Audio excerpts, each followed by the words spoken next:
Hi guys, I'm Sam and welcome to Our Life in Horror. I'm going to be doing a solo video today on 10 movies that are free on Tubi to watch. I'm in Canada, so I'm not sure if they will be available everywhere, but in Canada, they are available free to watch. Some of these movies are older, some of these are newer. I just find they don't get talked about enough. So I came up with a list of 10 and we will get into it. The first movie on my list is Splinter from 2008. This is one that I actually did not hear about until probably last year, and I cannot believe that I was just watching it for the first time. I'm going to read the descriptions quick on my phone. Trapped in an isolated gas station by a voracious splinter parasite that transforms its still living victims into deadly hosts, a young couple and an escaped convict must find a way to work together to survive this primal terror. This movie was creepy. I'm usually not into creature features, but I really liked this one. The sound design, the creature itself is creepy. This was bloody. It's got a real good backwoods feel to it from beginning to end, and that's one of my favorite settings in horror. Yeah, I just really enjoyed this movie. I highly recommend it for anyone a fan of creature features, but even if you're not, I'm personally not, and I actually really got a kick out of this one. I was on the edge of my seat. Second on my list is Excision from 2012. I love this movie so much. I believe it was Miki, my friend, that suggested it to me, and thank God they did because it's so good. I'll read the description. An outcast teenager practices surgical skills and has weird and increasingly violent psychosexual fantasies.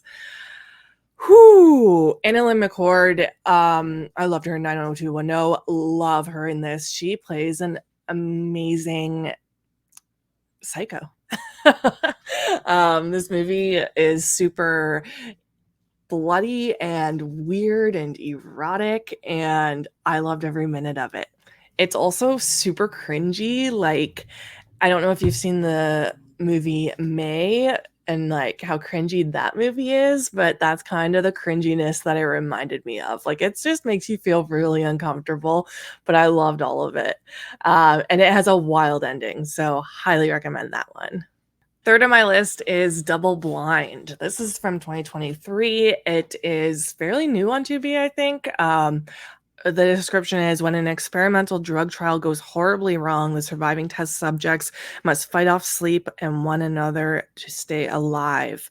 This is an interesting concept. I like movies about experiments, especially, well, obviously when they go wrong.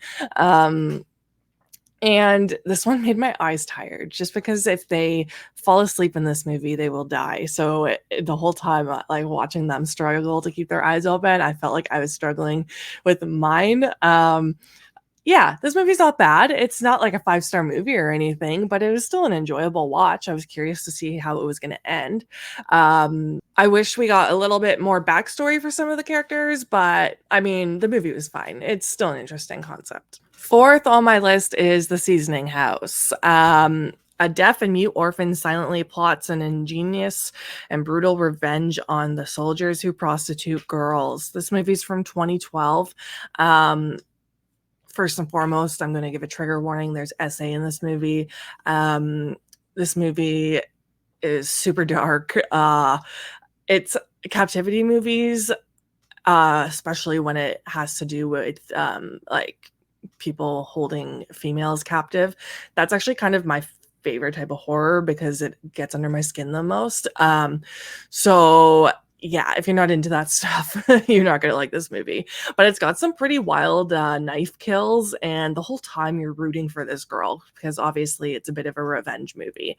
So if you're into that sort of thing, like I Spit on Your Grave, that kind of stuff, you might like this. It's not as good as I Spit on Your Grave, and I Spit on Your Grave 2 is my favorite, but it's not as good as those movies, but it's still a good watch. Fifth on my list is the movie Invited. We did a video on this one actually not too long ago because we picked up a copy. It's from 2024 this year, and it's a local movie to us. It was made in Ontario.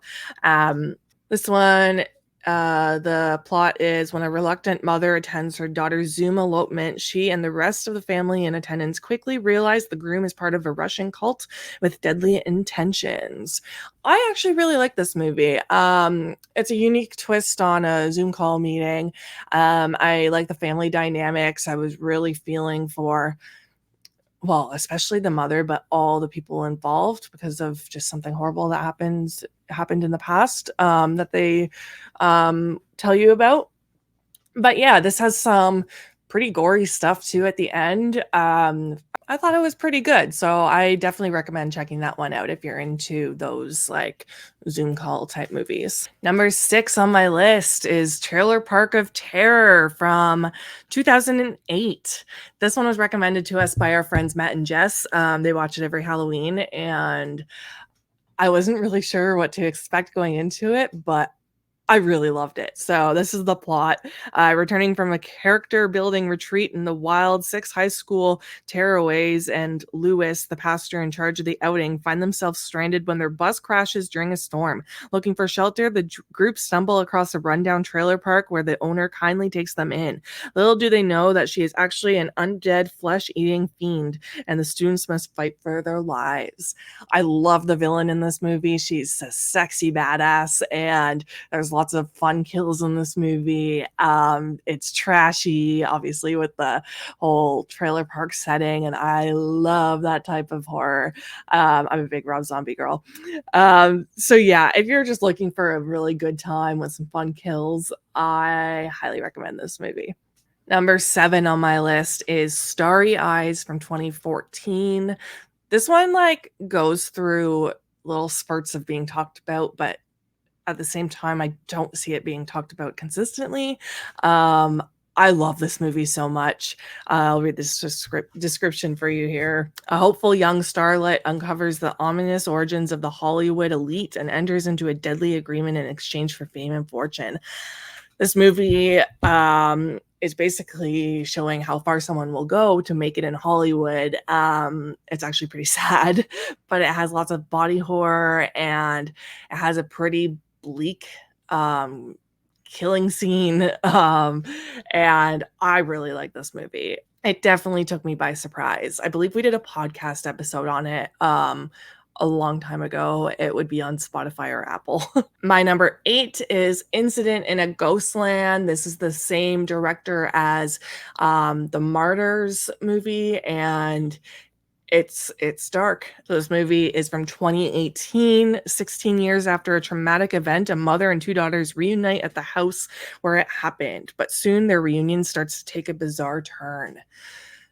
This movie is also right up my alley with the whole I love captivity movies. But yeah, it's super dark, and it's got a dirty feel to it, and it has a big twist as well. It's very psychological. If you're into psychological horror and can handle dark stuff, I would highly recommend this movie. It does not get talked about enough. It is so underrated. My ninth movie is I threw Sharkbait on here from 2022. I know it's not a great movie, but these types of shark movies are my guilty pleasure. I'm not saying I have good taste at all, but I actually had so much fun with this movie. I actually watched this one when I was sitting outside on the deck outside, and something about watching shark movies outdoors is just love it.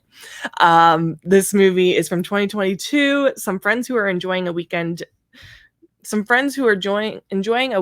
steal a couple of jet skis, race them out to sea, and end up in a horrific head-on collision. They struggle to find a way home with a badly injured friend while predators lurk below the water. This one has some fun kills. I mean, it's exactly what you expect it's going to be. But I wanted to throw it on my list because I think it's a pretty fun shark movie. And last on my list is Candyland from 2022. I really enjoyed this movie. It was talked about a bit back when it came out, but I don't see many people talk about it anymore. And I really liked it. It was way bloodier than I thought it was going to be. Let me read the description. When Remy is expelled from her religious cult, she joins the secret world of truck stop sex workers. Remy soon navigates between her strained faith and her new group's code to find her true calling in life. So this movie, again, SA warning, apologies. They just the type of horror I like tends to have SA in it every now and then. This movie feels dirty and trashy, also sexy at times, but then it gets dark and it's like no longer fun and games. It's unsettling, and like I said, it's a lot bloodier than I thought it was going to be, and I really, really enjoyed this movie. So, guys, that is 10 movies from Tubi that I enjoyed. I rated them all a 3-star or higher, even Sharkbait. um, yeah, if you haven't seen any of them, definitely give them a shot and let me know in the comments of the ones that you have seen and whether or not you like them. I love Tubi, especially because it is free streaming for us. I don't mind watching ads, and if you have any recommendations on Tubi for me, please leave them in the comments because I'm always down for new movies. Thanks, guys, and stay spooky.